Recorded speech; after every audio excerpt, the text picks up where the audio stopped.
বৰদলৈ ডাঙৰীয়াৰ লগত মোৰ যোগাযোগ হোৱা নাই, কিন্তু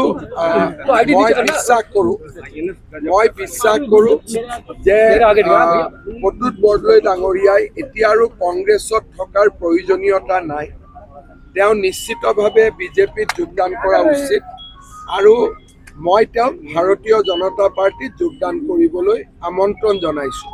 কিন্তু এই মুহূৰ্তলৈকে মোৰ লগত তেওঁৰ কোনো যোগাযোগ হোৱা নাই, কিন্তু তেখেতক মই আমন্ত্ৰণ জনাইছোঁ যে আপুনি আহক, বিজেপিত যোগদান কৰক।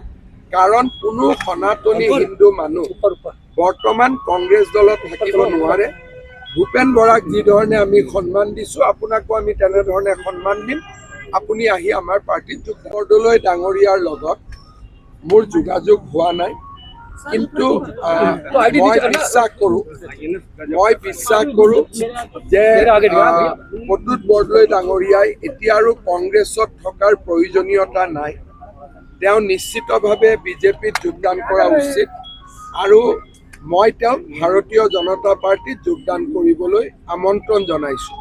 কিন্তু এই মুহূৰ্তলৈকে মোৰ লগত তেওঁৰ কোনো যোগাযোগ হোৱা নাই, কিন্তু তেখেতক মই আমন্ত্ৰণ জনাইছোঁ যে আপুনি আহক, বিজেপিত যোগদান কৰক।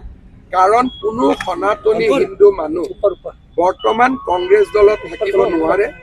ভূপেন বৰাক যিধৰণে আমি সন্মান দিছোঁ, আপোনাকো আমি তেনেধৰণে সন্মান দিম। আপুনি আহি আমাৰ পাৰ্টিত যোগদান